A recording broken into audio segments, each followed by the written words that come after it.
আচ্ছা, আমরা কালকে কি পড়ছিলাম মনে আছে? কি পড়ছিলাম? আচ্ছা, আমি একটু দেখতে চাই কে কেমন প্র্যাকটিস করছে বাড়িতে। আমার হাতে কি এটা? ক্যালেন্ডার। আচ্ছা, এখন রবিউল, তোমাদের বাড়িতে তো ক্যালেন্ডার নাই। এটা কি মাস তুমি কি জানো রবিউল? বলতে পারবা কি মাস এটা?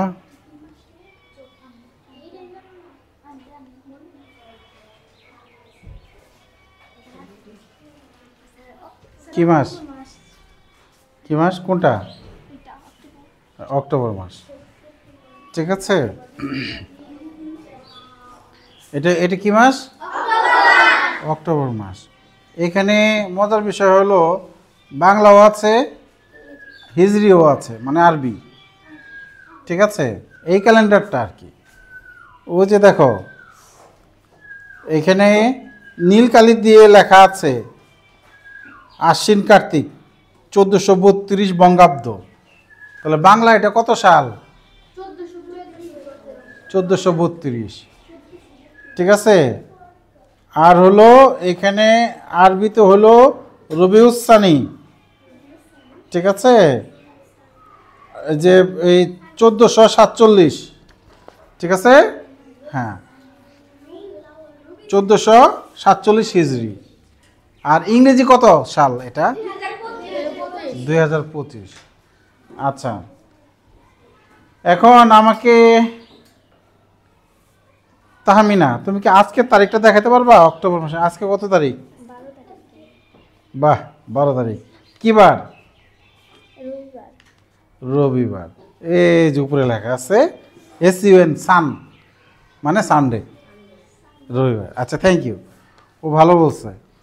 এখন ও তো আজকে 12 তারিখটা দেখাইছে, তুমি কি বলতে পারো আজকে বাংলা কত তারিখ ক্যালেন্ডার দেখে? আজকে বাংলা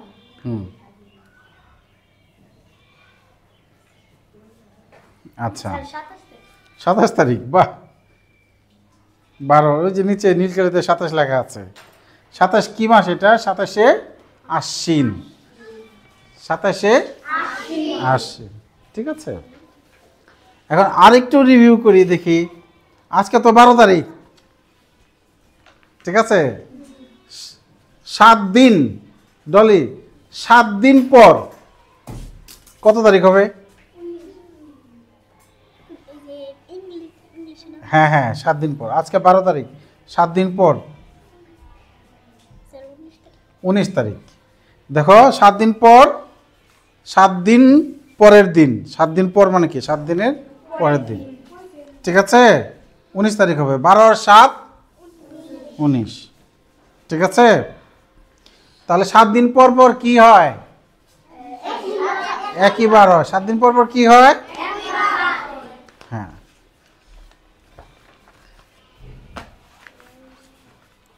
এবার আমরা আজকের পড়ায় ফিরে আসি। এখানে 12-এর-2 এখানে কি বলেছে? অধিবর্ষ। কি বলেছে? অধিবর্ষ। অধিবর্ষ হলো এমন একটি বছর যে বছরে ক্যালেন্ডার বছরের সাথে ঋতু বছরের সমন্বয় স্থাপনের জন্য একদিন বেশি থাকে। এই তোমাদের যে ক্যালেন্ডার দেখাইলাম, এই ক্যালেন্ডারে 365 দিন আছে। 365 দিনই থাকে। 365 দিনে এক বছর।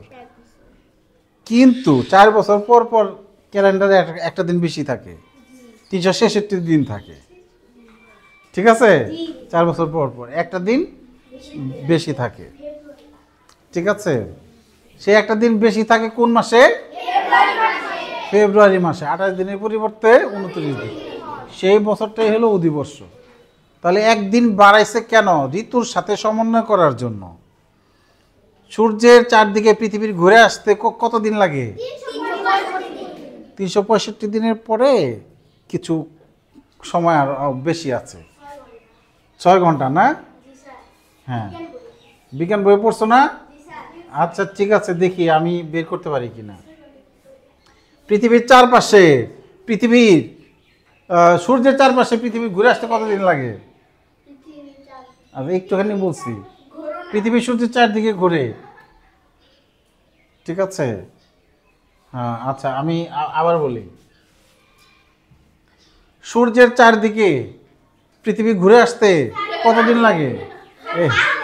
তো থামা যাবে না। আচ্ছা আচ্ছা ঠিক আছে ঠিক আছে,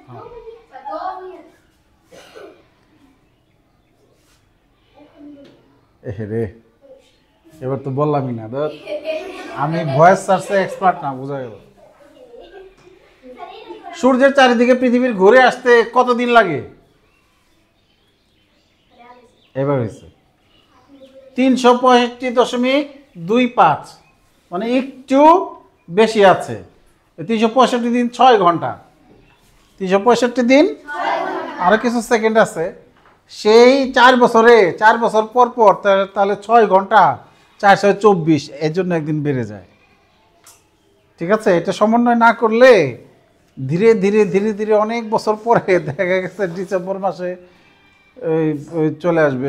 ডিসেম্বর মাস তো শীত, জানুয়ারি ডিসেম্বর, দেখা গেছে গ্রীষ্মকাল চলে আসবে অনেক বছর পরে, শত শত বছর পরে।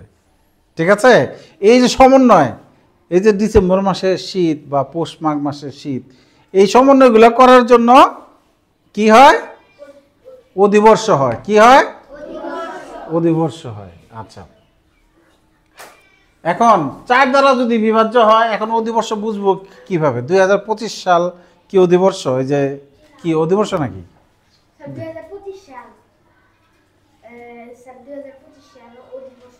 হ্যাঁ, ফেব্রুয়ারি কিন্তু ওটা 28 দিনই আছে। ক্যালেন্ডার দেখলেও বোঝা যাবে অধিবর্ষ না অধিবর্ষ, ক্যালেন্ডার দেখলেও বোঝা যাবে। ঠিক আছে, হ্যাঁ। আর ক্যালেন্ডার ছাড়া বুঝবো কিভাবে? যদি কোনো মানে যেটারে অধিবর্ষ নাকি অধিবর্ষ না, ওটা যদি 2টা শূন্য থাকে তাহলে 400 দিয়ে ভাগ করব। আর যদি একটা শূন্য থাকে অথবা একটা শূন্য না থাকে তাহলে 4 দিয়ে ভাগ করব। 4 আর 400 দিয়ে ভাগ করার পরে যদি ভাগশেষ থাকে তাহলে অধিবর্ষ নয়, আর যদি ভাগশেষ না থাকে তাহলে অধিবর্ষ। ভাগশেষ না থাকলে অধিবর্ষ। গুড, ও খুব ভালো বলছে, ওর জন্য একটা ক্ল্যাপ ক্ল্যাপ ক্ল্যাপ। আমরা কি 4 দিয়ে ভাগ করব? কি? আর যদি যেটা 2টা শূন্য থাকবে তাকে 400 দিয়ে ভাগ করব। ভাগশেষ থাকলে অধিবর্ষ নয়, আর ভাগশেষ না থাকলে পরীক্ষা কিন্তু আসবেই। খুবই গুরুত্বপূর্ণ। বলবে এই সালটি কি অধিবর্ষ? তাহলে এই যে এখানে দিয়েছে, দেখো এই যে ভাগ করে দেখাই দিচ্ছে। আচ্ছা, এই যে এখানে 400 দিয়ে ভাগ করলো কেন? ও যে 1800 সাল, তাহলে প্রশ্ন করবে 1800 সাল কি অধিবর্ষ? 400 দিয়ে ভাগ করে ভাগশেষ 200 আছে, তাহলে অধিবর্ষ নয়। অধিবর্ষ হ্যাঁ, এই 400 দিয়ে এটা ভাগ করি, তাহলে 1900 সাল কি অধিবর্ষ? আচ্ছা দেখি তো 1900 সাল অধিবর্ষ কিনা, দেখি কবার যায়। এই ভাগের ট্রিক্সটাও আমরা শিখে ফেলি। কবার যায় এটা ট্রিক্স কি? এই জায়গায় 2 শূন্য, এই জায়গায় 2 শূন্য কমাই নিবা। 4 19-এর মধ্যে কবার যায়? সেম অঙ্ক কমাই নিবা। ঠিক আছে, এইখানে 2 অঙ্ক, এখানে 2 অঙ্ক, মানে গেস করার জন্য, ধারণা করার জন্য কয়বার যেতে পারে অঙ্ক কমাই নিলে ধারণা করতে সহজ হয়। ঠিক আছে, 4 19-এর মধ্যে কবার যায়? 5 বার। 4 বার যায়। 4 19-এর মধ্যে 5 বার দিলে তো 4 5 করে 20 হয়ে যায়। 4 বার যায়, 4 4 16, তাহলে 400 এটার মধ্যে 4 বার যেতে পারে। আমরা 4 বার দিয়ে দেখি। হ্যাঁ, তাহলে 4 যদি দেই, তাহলে 4 4 16, 2 শূন্য, বিয়োগ করলে 300, আর তো ভাগ করা যায় না, তাহলে ভাগশেষ আছে। তাহলে 1900 সাল কি অধিবর্ষ? বলতে হবে 1900 সাল অধিবর্ষ নয়। তাহলে ভাগ পারলে এটা পারবা। আচ্ছা গুড, তোমরা ভালো বলেছো। 4 5 গুণে 20 আর 2 শূন্য, ভাগশেষ শূন্য, তাহলে 2000 সালটি কি? 2000 সালটি কি? অধিবর্ষ। তোমাদের আজকে একটা শেষে ট্রিক্স শেখাবো, মজার একটা ট্রিক্স শেখাবো। হ্যাঁ, দলে কাজ দিব, দলে কাজ দিব। না না, অধিবর্ষের ফেব্রুয়ারি মাসে 29 দিন থাকে, যা অন্য বছরে 28 দিনের চেয়ে একদিন বেশি, আর তাই ওই বছরের মোট দিন সংখ্যা 366। আমি যদি বলি অধিবর্ষে ফেব্রুয়ারি মাস কত? অধিবর্ষে কত দিনে এক বছর হয়? 366 দিনে। আর যদি এমনি জিজ্ঞেস করি যে এক বছরে কত দিন, তাহলে কি বলবা? 365 দিন। এমনি জিজ্ঞেস করলে 365 দিন বলবা। আর যদি অধিবর্ষ লাগিয়ে দেয়, অধিবর্ষে কত দিন? 366 দিন। ওকে। এখন নিচের সালগুলো ফেব্রুয়ারি মাস কত দিন ছিল, তাহলে এটা কিভাবে করতে পারি চিন্তা করো তো। মানে আগে আমরা দেখবো অধিবর্ষ কিনা, সেটা যাচাই করে তারপরে আমরা বলবো যে অধিবর্ষ থাকলে ফেব্রুয়ারি মাস 29 দিনে। তাহলে আমি মূলত এখানে অধিবর্ষ কিনা এই প্রশ্ন করলেও যেভাবে শুরু করব, ফেব্রুয়ারি মাস কত দিনে ছিল এই প্রশ্ন করলেও একইভাবে শুরু করব। আগে দেখব কি অধিবর্ষ কিনা। দেখো, এই যে আমি একটা করে দিব, বাকিগুলো তোমাদের দলে কাজ করতে হবে। তাহলে 1918-কে কত দিয়ে ভাগ করব? 4 দিয়ে ভাগ করব। 400 দিয়ে ভাগ করব না কেন? গুড, 4 দিয়ে ভাগ করব। 1 তো ছোট, ভাগ করা যায় না। 19কে ভাগ করা যায় না। 4 4 16, 4 4 16 বিয়োগ করলে কেটে নিয়ে আসলাম। এবার কতবার যায় বলো? 4 7 বিয়োগ করলে 3, কেটে নিয়ে আসলাম। 4 9 গুণে 36, 4 9 গুণে 36, ভাগশেষ 2। তাহলে ভাগশেষ থাকলে কি অধিবর্ষ না অধিবর্ষ না? তাহলে লিখব 1918 সালটি, 1918 সালটি অধিবর্ষ নয়। কি লিখব? অধিবর্ষ নয়। সুতরাং ফেব্রুয়ারি মাস কত দিনে ছিল? ফেব্রুয়ারি মাস 28 দিনের ছিল। 28 ফেব্রুয়ারি মাসে 28 দিন ছিল। ফেব্রুয়ারি মাস 28 দিন ছিল। ঠিক আছে? পারবো না? এখন আর একটা মজার এবার ট্রিক্স, মুখে মুখে মানে দ্রুততার জন্য, সবার আগে উত্তর দেওয়ার জন্য। আচ্ছা, এইটাকে কি বলতে পারবা? ভাগ না করে কি বলতে পারবা? দেখেই 1 সেকেন্ডে। অধিবর্ষ কিভাবে বললা? অধিবর্ষ না না না না, ঠিক আছে। হ্যাঁ, লাস্টে 20। হ্যাঁ, ও হো, আচ্ছা আচ্ছা, ঠিক আছে। ওর জন্য ক্ল্যাপ ক্ল্যাপ ক্ল্যাপ ক্ল্যাপ। ঠিক আছে, মানে এটা হলো শর্টকাট। হলো কি, এইটাকে যদি 4 দিয়ে ভাগ করা যায় তাহলে অধিবর্ষ। হ্যাঁ, না না না, তোর কাছে এমনি করা যাবে না, এটা শর্টকাট।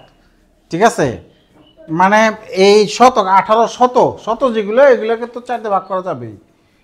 শেষের 2 অঙ্ক দ্বারা গঠিত সংখ্যা যদি 4 দিয়ে ভাগ করা যায় তাহলে পরে অধিবর্ষ।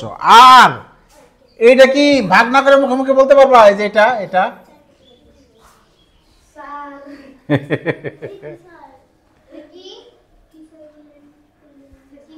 হ্যাঁ, অধিবর্ষ কি না? 1900 সাল।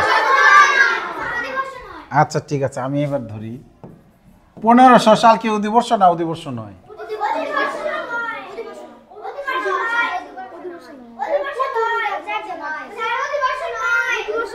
কিভাবে কিভাবে বুঝলা অধিবর্ষ নয় কিভাবে বুঝলা? হ্যাঁ 15 হ্যাঁ গুড। এইখানে হলো যখন দুইটা শূন্য থাকবে তখন এই দুইটারে 4 দিয়ে ভাগ করে দেখবা। এটা হলো শর্টকাট আর কি, শর্টকাট শর্টকাট দেখেই বোঝা যাবে 2 সেকেন্ডের উত্তর। ঠিক আছে? হ্যাঁ, তাহলে একক দশক স্থানীয় অঙ্ককে যদি 4 দ্বারা ভাগ করি, যদি ভাগশেষ না থাকে, হ্যাঁ এটা হলো মুখে মুখে পারার জন্য। ঠিক আছে, কিন্তু মুখে মুখে পারার জন্য আর অঙ্ক করতে হবে আমাদের এভাবে ভাগ করে। ঠিক আছে, এখন তোমরা যে কাজটা করবা সেটা হলো এই দলে কাজ না, একক কাজ, একক কাজ। ঠিক আছে, দলে কাজ না। এই যে দুইটা করো এখন, এই যে এটা আর এটা করো। রেডি? করো, শুরু করো। কত দিয়ে ভাগ করবা? হ্যাঁ করো।